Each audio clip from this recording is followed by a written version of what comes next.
G'day, it's Scotty from Zenium Real Wealth Program. Thanks for joining us on our August 5th week special bonus session. So on the months with 5th weeks, we get to throw in another bonus session on a Thursday night, and that is tonight. So that's really cool. All right, so we are talking about structuring, and it's a question that we commonly get asked.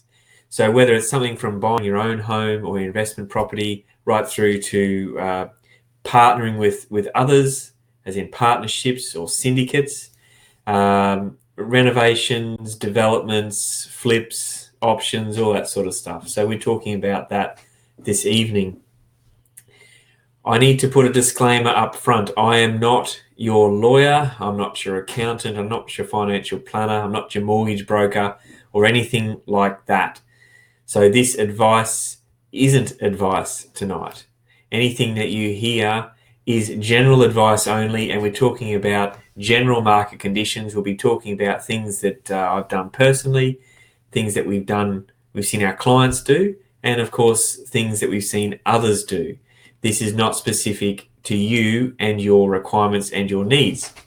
So now that that disclaimer is out of the way and ASIC and APRA are no longer knocking on my front door, we can kick off.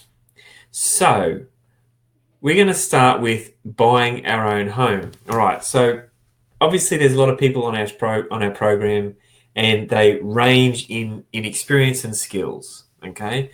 And with that comes very different questions, but they're always the same thing. How are we going to structure this? What are we going to do? Should I buy it in a trust? And you can get asked that, from first or second homeowners, and you kind of go, nah, like that's not where it goes. So buying your own home's pretty simple, right? It's, if you want to take advantage of capital gains, the free capital gains and that sort of stuff, you've got to buy it in your own name. Now, we're going to go through each scenario, and I'm going to list you the pros and cons. Now, it's not going to be a complete list. It's just going to be stuff that we've got written down that's going to pop into my head as we go, right? So buying your own home, the pro is it's easy, okay? It's easy in your own name. It's easy to get financed. The banks have you tied up. They know everything about you. They have the property as an asset. They have you as guarantor, and they have you written all over the transaction. Your name's on the contract, your name's on the title, you're everywhere. So you are highly, highly involved in that, and that is pretty straightforward. So let's just put that to one side at the moment, because your own home is not really what we do at Zenium. We do investments. So let's talk about that. All right.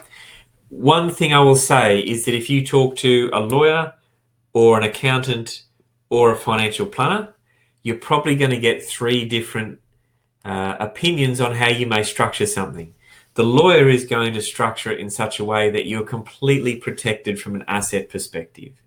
Okay, so it's going to be 100% locked down, and perhaps for generations to come, and there could be 16 layers of paperwork and whatever. I'm not saying it's a bad thing. I'm just saying lawyers will review it from an asset perspective, an asset protection perspective.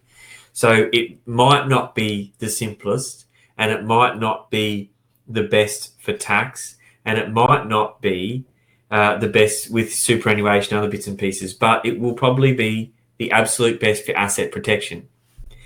Your accountant will, of course, focus on the tax minimisation, and they'll probably think about the asset protection, other bits and pieces, and of course cross over to financial planning strategy. They'll bring their planner in and all that, but they will 100% focus on tax minimisation. So it could be the best for tax, but it might not be the absolute best for asset protection. And then financial planning will take into retirement, some things. Maybe it could be to do with structuring things in a certain way so you still get a pension in an old age or that sort of thing. So they're going to view things that way, okay? What you're going to do is, just because you get three different answers, you have to choose the path that's best for you, and you're going to have to work with those three advisors to get the right strategy and the right structure. So that's my discussion about that. So I'm none of those for you guys, but we'll talk about each thing as we go. So you've got your own home and you want to buy an investment property. Okay, what's next? Most people would probably just say, okay, well, we're going to buy an investment property. Maybe you got married, you've got a spouse, etc. So let's go and buy it in joint names. Okay, so you trundle down the street, go to an open home, see an agent. Wow, great property. All right, 500 grand, let's buy it. Yep, sounds good. Name on contract, Scott and spouse. Okay, so that's one way. All right.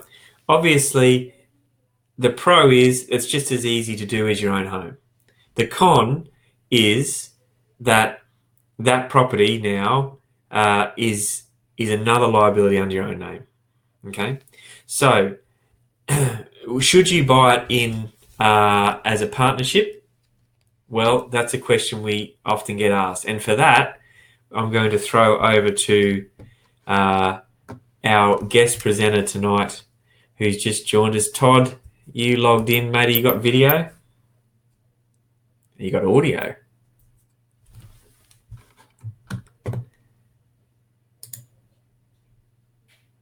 All right, mate. You get yourself sorted.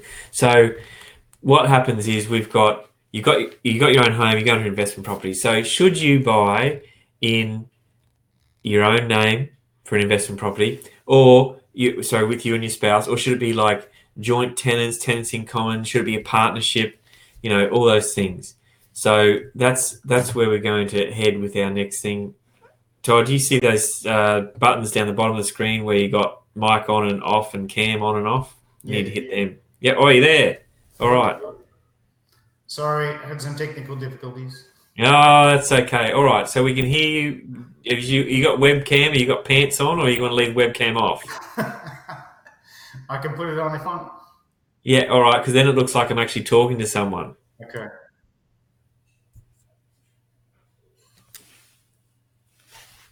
All right. There we go. Okay. Hello. See, so for all you guys that are watching this at the moment, I wasn't making up. Todd is a real person. He joined us tonight. So there you go.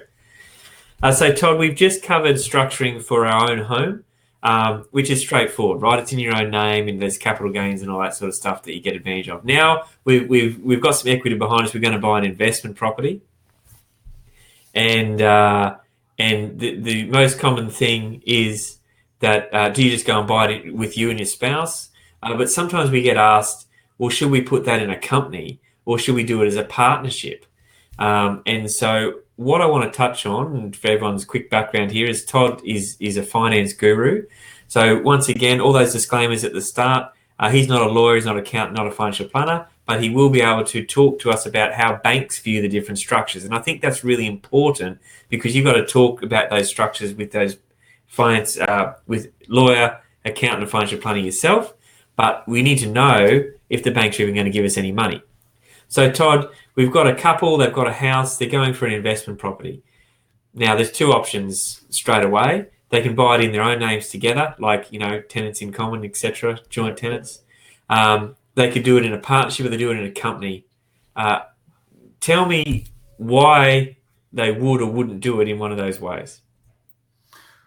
Well, I guess it depends on their advice from their accountant. But to give you an example of how a structure can impact your borrowing, and particularly your borrowing costs, there are some banks that just will not provide you finance if it is in a company and trust for an investment property. Not many. I mean, most will. But what some non-banks will do, for example, is they'll increase the interest rate to lend to a company in trust as opposed to an individual. Their reasons for that are their own. I guess it comes down to perhaps administration, and if something goes wrong, they're going to have to, they can't just come straight after the people, they have to call on guarantors. So if you're a director of the company, you'll have to give a personal guarantee. And as a partnership, look, partnership wouldn't really be particularly beneficial. I don't see why you just buy as joint tenants. Yeah. Most of the time, you've got two situations. One is that we expect that we're going to turn this property or properties into some kind of going concern business. That is the business of investing or the business of developing. And as a result, we might want a separate entity. We might want a separate company as trustee for a trust, because using a discretionary trust, we can take profits and income and distribute that income to our nominated beneficiaries. Yeah. So we might be nominating other people or other entities to distribute the income, rather than taking it ourselves, which we'd have to do, excuse me, as a joint tenant or as an individual owner. And I'll give you an example. So I have a client who runs a very profitable business, and those profits are distributed to a number of other companies through a trust, and those companies and trusts hold a number of investment properties. So the depreciation that they get as a deduction kind of reduces the business profits. I hope that makes sense. Well, so the income's being dispersed through that, and so then it's a tax deduction in those individual companies and that hold the property, right? Exactly. Yeah. Yeah. So the business might make, let's say the business makes $1 million and they would normally pay $300,000 tax.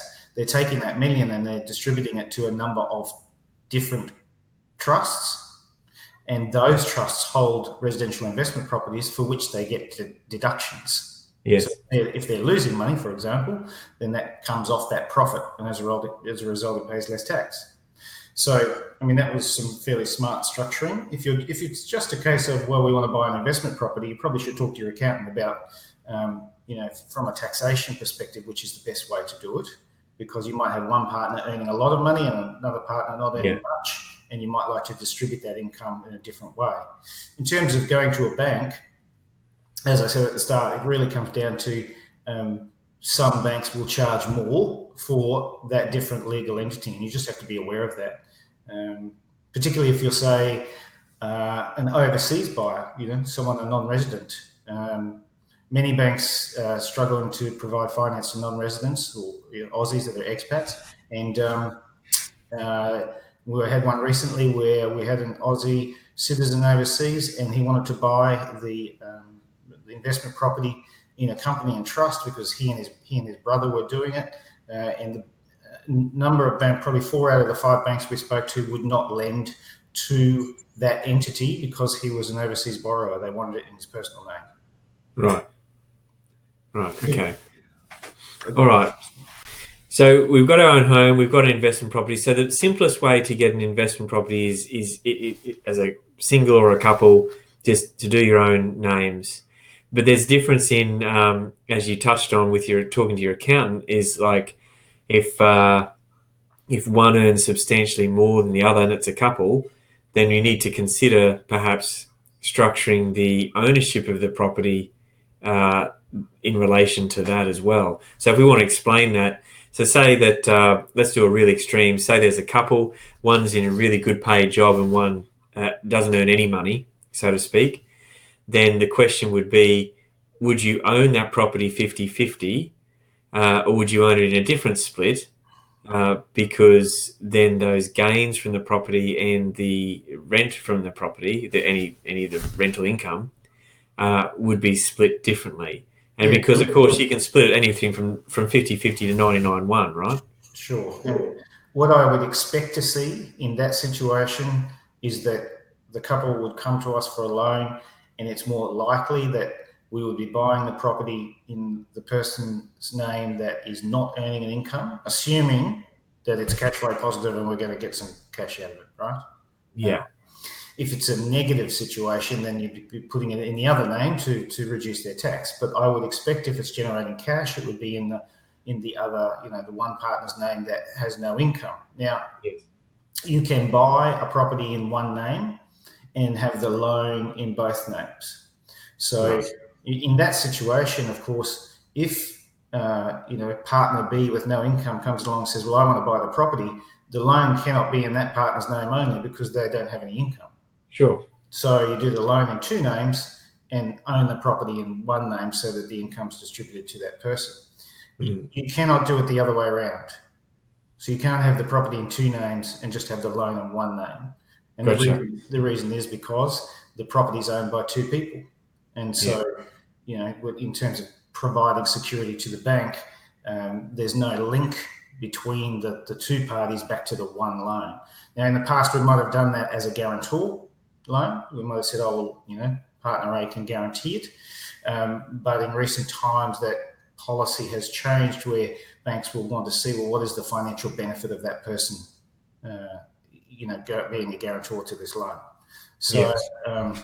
It's not that it can't be done, but it's more likely that most banks will want the loan in two names and the property in one, and not the other way around. And that's good. And I think you touched on a really important point that we get caught up in a little bit with some clients, is that they have that situation where one partner earns a lot more than the other. And even if they do a loan of, the property is 50-50 or 991 or whatever, the problem that they always come to is that this property at the moment might have deductions or be negative geared, but no one loves that idea for forever, right? So with the whole view of within 10 years, this thing's going to make an income.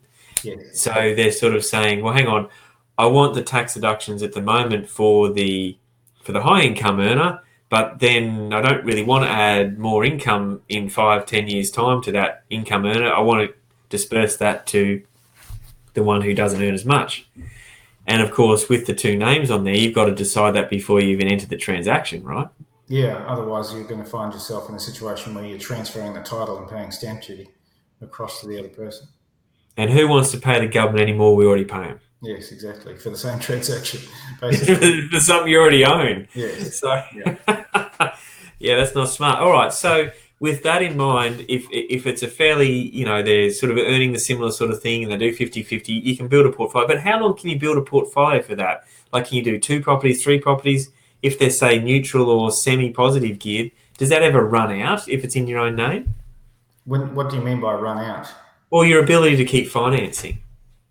Well, it'll obviously come down to the serviceability at the time. So banks will, take into consideration the rental income and the interest deductions and the deductions from tax. Their own servicing calculators work that out, and it really just comes down to that capacity to repay. Now, could you own 25 properties? Yes, you could, absolutely. But some banks will treat you differently if you do.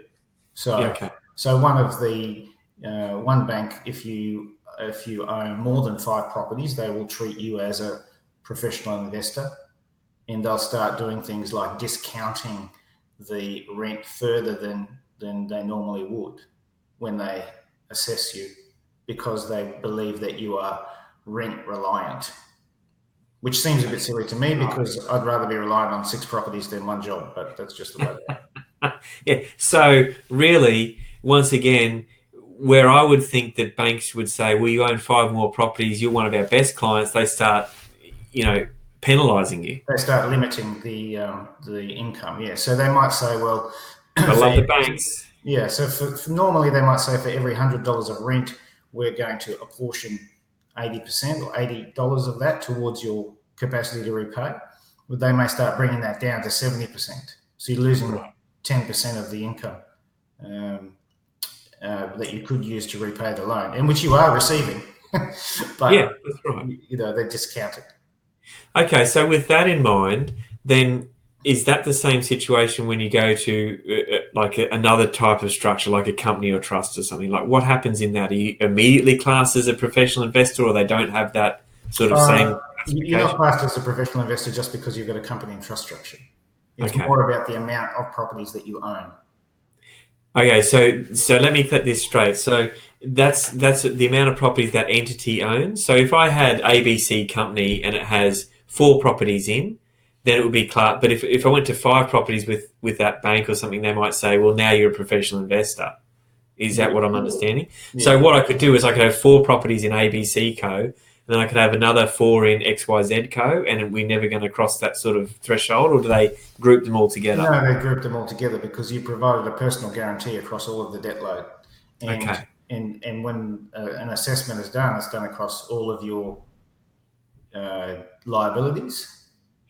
And so you would call the loan in the company name your prime liability, if you like, for a better way to put it.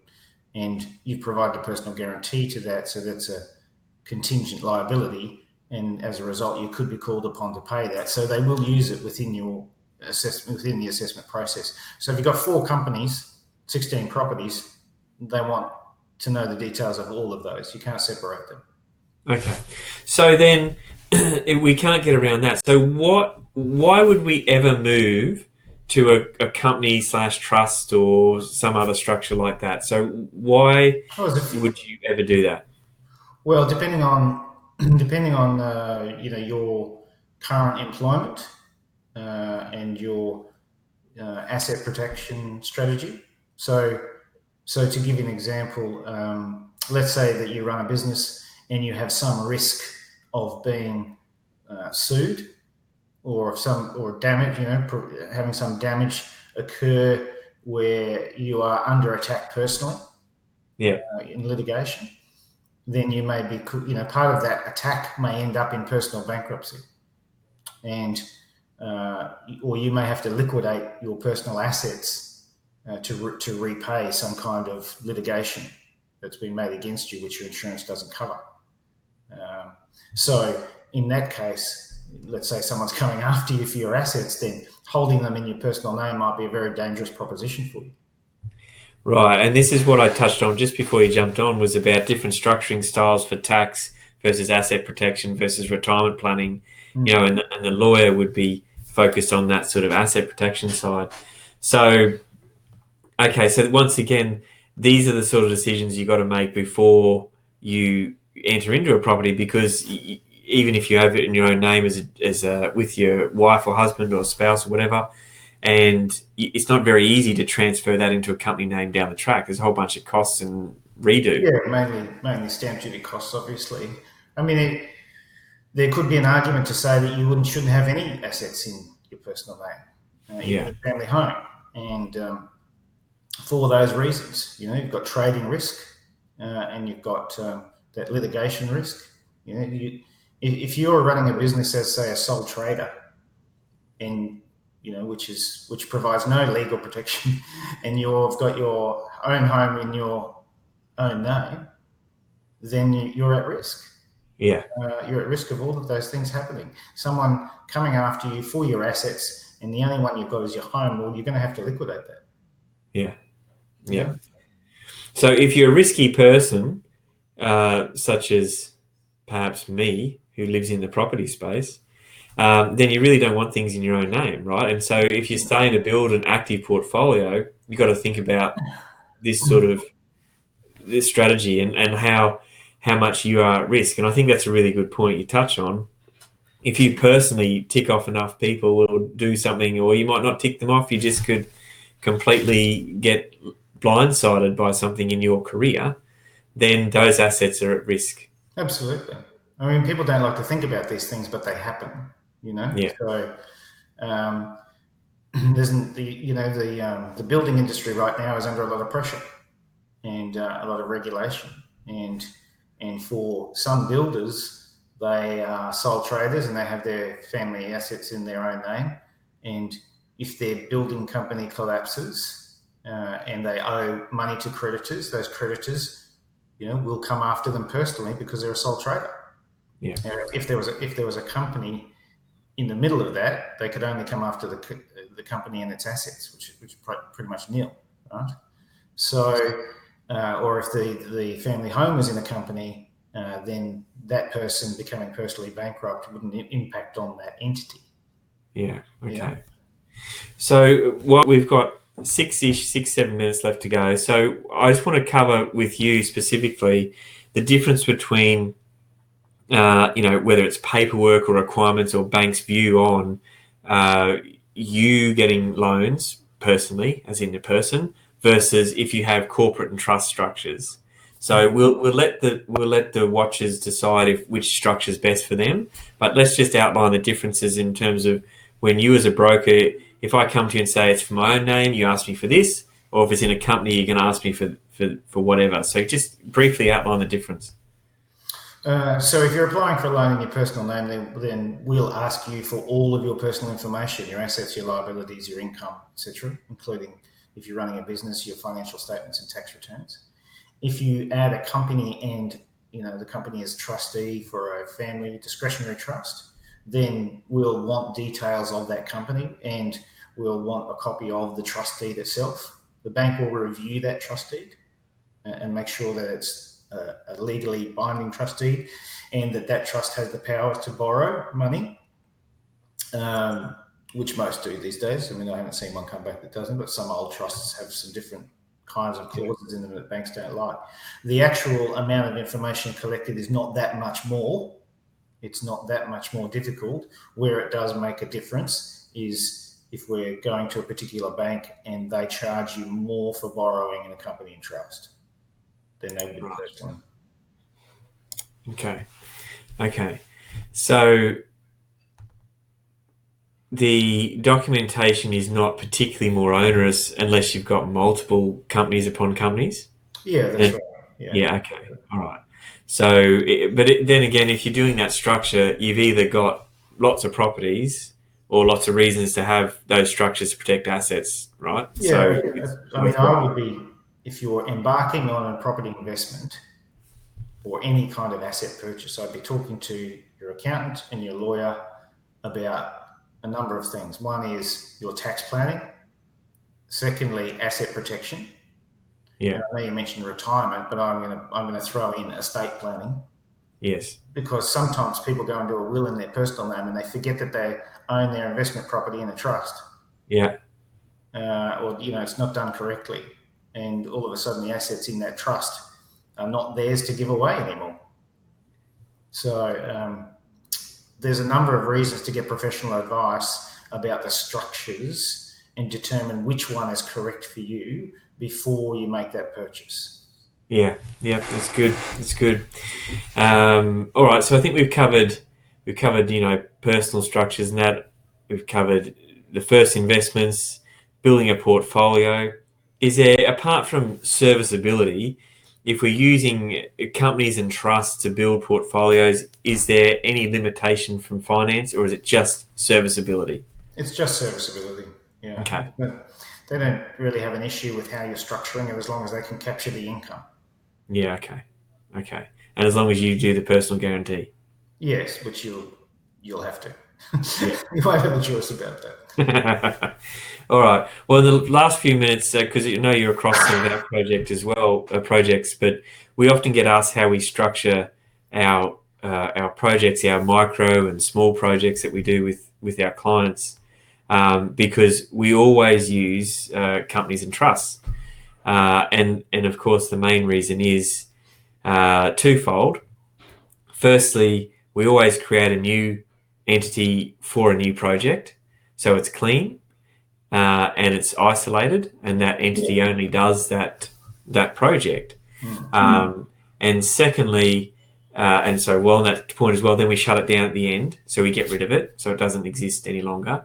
And secondly, we do it for the asset protection side of things for both our clients, ourselves, and the project to once again isolate that. Yeah. So there's two different sides to what we do, and as you know, with our partners being involved, they have an entity as well, and a lot of times it's either a company or a unit trust. And we haven't touched on unit trust because they're so much fun, but those people have that structure on one side, which then loans some money to the development entity on this side, which has a different structure as a corporate and trust structure over here. So we use structures for all our projects. There's nothing ever done in their own names. And for all those people that ask those questions, all the reasons that Todd has said tonight are why. The asset protection, the ability to disperse funds as needed through the trust, whether it's a discretionary trust, whether it's a unit trust that's fixed. So do you give us a really quick overview of the difference between discretionary and a unit trust, Todd? Well, yeah, a quick overview. So a unit trust effectively is an entity that a client or anyone would invest in, for want of a better way to put it, or buy units in, and those units have a value. And your distribution of income depends on how many units you own in the unit trust. So if you own 5 units of the 10 units, you're going to get 50% of the distribution. Yeah. A discretionary trust is exactly that. It's up to the trustee to decide who gets what from a beneficiary point of view. And that means that if there are two people involved, they may apportion 100% of the income across to one person and zero to the other. It's discretionary. Whereas a unit trust, if I take a step back, as I said, it depends on how many units you own. So, Yes. you must receive a certain amount through the unit trust according to what you own. In a discretionary trust, if you're a beneficiary, you don't have to receive any income at all. It could go to someone else. And that's where we come back to with some of our clients when you and I both touched earlier on with the one high income earner and the one not so much. Some of them use those discretionary trust models to disperse that income to the one that doesn't have much income or any income, rather than going to the one that does. And that's a classic example of how to use those trusts and corporate structures to your advantage. Yeah, absolutely. And that's the kind of information that you need to talk to your accountant about to get to plan that before you go into the project. Yeah. So you can take the forecast, the feasibility, provide them with your expected return so that they can map out, okay, well, if we put X dollars here, this is what your position is going to be, and give you multiple scenarios so you can decide on what structure is correct for you and how to apportion that income. Yeah. All right. So one thing I didn't mention, we're going to call it a night pretty soon, but if there's any questions, log them in the sidebar and we'll get them answered live now as we do the wind up. If anyone's got any questions apart from commenting on my hair, that would be awesome. So what I will say is that, I'll reiterate again, talk to your lawyer, accountant and or financial planner on all these structure sort of questions, but you got to know it before you go to contract, right? There's not much point after the contract. You got to have all that sort of before you go to contract. You got to have the name right. It can be your own name. There's nothing wrong with that, but you got to know why you're doing it. You can't just do it because you didn't think of anything else. So look, I'd like to thank you tonight for joining us, everyone who's watching, and a special thank you to Todd. Mate, thank you. Todd is one of our preferred panel members at Xenium. So any of our industry partners that join our program and that get heavily screened, I must say, obviously not for technical ability, but for their knowledge, that's why he's here, right? He might not be able to drive a computer, but he has all the answers that you need.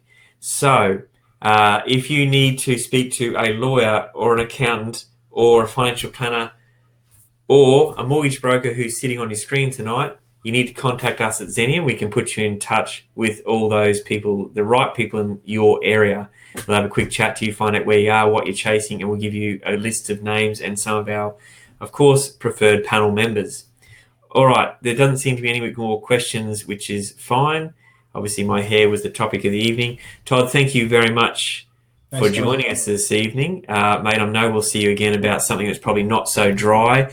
And apologies to everyone, this is a dry topic, but it's really, really super important to get right because it not only could cost you massive amounts in stamp duty, but it could cost you your own assets if you don't. All right, that's it from us, our bonus 5th week in August, our bonus night on structuring from Xenium Real Wealth. I'm Scotty, and I'll see you next time. Thanks, mate.